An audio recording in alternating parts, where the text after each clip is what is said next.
বারুইপুর কাণ্ডে এনকাউন্টার তদন্তে এবার সিআইডি। বারুইপুরে পুলিশের গুলিতে মৃত্যু ধৃত এক অভিযুক্তের। পুলিশি এনকাউন্টারে মৃত্যু নাবালিকা নির্যাতন খুনে ধৃত প্রভাস মণ্ডলের। ঘটনার পুনর্নির্মাণের সময় পালানোর চেষ্টা করেছিল প্রভাস বলে পুলিশের দাবি। পুনর্নির্মাণের সময় এক পুলিশ কর্মীর আগ্নেয়াস্ত্র ছিনতাই করে গুলি করে প্রভাস। এক রাউন্ড গুলি চালিয়ে পালানোর চেষ্টা করে ধৃত প্রভাস মণ্ডল বলে পুলিশের দাবি। প্রভাস মণ্ডল পালানোর চেষ্টা করতেই পাল্টা গুলি চালায় পুলিশ। গুলিবিদ্ধ প্রভাসকে বারুইপুর হাসপাতালে নিয়ে গেলে মৃত বলে জানান চিকিৎসকরা। প্রভাসকে লক্ষ্য করে মোট 2 রাউন্ড গুলি চালায় পুলিশ। একটি গুলি লাগে প্রভাসের পাজরে, অন্যটি পেটে বলে পুলিশের দাবি। এনকাউন্টারের ঘটনাস্থলে ভিডিওগ্রাফি করেছে পুলিশ। বারুইপুরে নাবালিকাকে ধর্ষণ ও খুন কাণ্ডে ঠিক কী ভূমিকা ছিল ধৃত অভিযুক্তদের? এনকাউন্টারে মৃত প্রভাস মণ্ডলের পর ধৃত আনন্দ সর্দারের ভূমিকা এবার নজর পুলিশের। কিভাবে কিশোরীর ওপর নির্যাতন চালিয়েছিল আনন্দ সর্দার?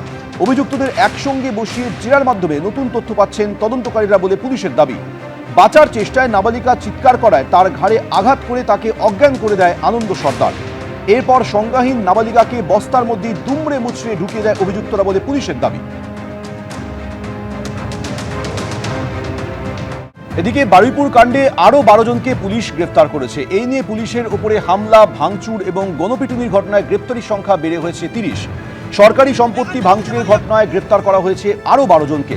আগে 18 জন গ্রেপ্তার হয়েছিল, এবার আরও 12 জন মিলিয়ে মোট 30 জনকে গ্রেপ্তার করা হলো অবরোধ, আগুন, পুলিশের গাড়িতে ভাঙচুর এবং গণপিটুনির ঘটনায়। পুলিশকে মারলে কেন? পুলিশকে মেরেছো কেন?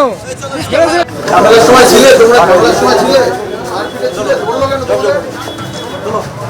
এই গুনে নেবা।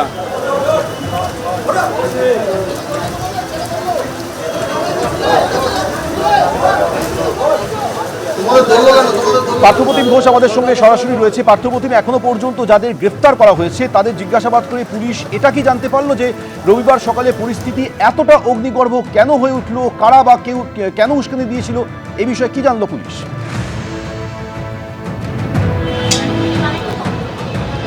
দেখো, পুলিশ মনে করছে যে যে ঘটনা ঘটেছিল নাবালিকার ওপরে নির্যাতন এবং যে খুনের ঘটনা, তার পরবর্তীকালে একটা উস্কানির বিষয় কিন্তু সামনে আসছে এবং এর পেছনে কয়েকজনের নাম পুলিশ ইতিমধ্যেই পেয়েছেন, যারা হচ্ছে ইন্ধন দিয়েছিল যে হচ্ছে একেবারে এলাকাকে অশান্ত করতে হবে এবং তার পরবর্তীকালে যা সেই জায়গায় হচ্ছে পুলিশের ওপরে হামলা, পুলিশের গাড়িতে ভাঙচুর থেকে শুরু করে ফাঁড়িতে হামলা, ফাঁড়ি ভাঙচুর থেকে শুরু করে একেবারে একজনকে গণপিটুনি এবং তার মৃত্যু। এবং এর নেপথ্য হচ্ছে উস্কানি রয়েছে এবং এলাকাকে অশান্ত করার যে চেষ্টা সেটা কিন্তু রয়েছে। তুমি দেখেছিলে যে মুখ্যমন্ত্রী শুভেন্দু অধিকারী তিনি আসেন এবং আসার পরে বারুইপুরে এসে তিনি একবারে জানান যে এমন প্রায় 200 জনকে চিহ্নিত করা হয়েছে যারা কিন্তু এই ভাঙচুর হামলার সঙ্গে যুক্ত রয়েছে এবং যারা হচ্ছে গণপিটুনির যে ঘটনা সেই ঘটনা যুক্ত রয়েছে। সেই তালিকা ইতিমধ্যেই পুলিশ তৈরি করেছে। পুলিশ কীভাবে তালিকা তৈরি করেছে, এক হচ্ছে কারা কারা সেই সময় ফোন করে গোটা বিষয় উস্কানি দিচ্ছিল, পাশাপাশি হচ্ছে কারা কারা হচ্ছে গোটাই যে গণ্ডগোল, সেই গণ্ডগোলের সামনের সারিতে থেকে একেবারে যাদের ছবিও সামনে এসছে তারা কেন এমন কাজটা করলো এবং তার পরবর্তীতে তাদের বিরুদ্ধে ব্যবস্থা হবে সেটাও কিন্তু স্পষ্ট করে বলা হয়েছিল। কারণ যে যুবককে 35 বছরের ইন্দ্র মণ্ডল, যার ওপরে যাকে একবারে বাড়ি থেকে টেনে হিঁচড়ে নিয়ে বাইরে বেরিয়ে বা বার করে তাকে মারধর, তার পরবর্তীকালে তার মৃত্যু পর্যন্ত হয়, তার যে এই গোটা ঘটনার সঙ্গে তার যুক্ত থাকার প্রমাণ এখনও পর্যন্ত পুলিশ পায়নি।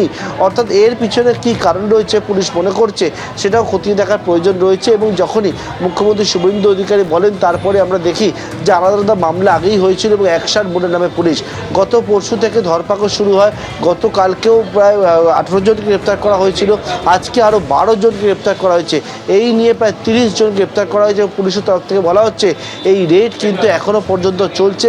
বিভিন্ন জায়গায় যেমন এসটিএফ থেকে শুরু করে পুলিশের টিম, তারা কিন্তু যে রেড টিম তারা রেড করছে এবং যে যুবককে নৃশংসভাবে পিটিয়ে হত্যার ঘটনা থেকে শুরু করে একেবারে ভ্যান্ডালিজমের ঘটনা, সেই ঘটনায় 30 জনকে পুলিশ গ্রেপ্তার করেছে। পার্থপ্রতিম, ধন্যবাদ। অর্থাৎ মুখ্যমন্ত্রী বলেছিলেন কাউকে ছাড়া হবে না, তার বক্তব্যের কয়েকদিনের মধ্যেই এখনো পর্যন্ত 30 জনকে গ্রেপ্তার করা হয়েছে। প্রাথমিকভাবে তদন্তে পুলিশে জানতে পেরেছে যে উস্কানি দেওয়া হয়েছিল, বেশ কিছু লোক উস্কানি দিয়েছিল, এলাকা অশান্ত করে তুলতে হবে এরকম বার্তাও দেওয়া হয়েছিল। এবিপি আনন্দ, এগিয়ে থাকে, এগিয়ে রাখে।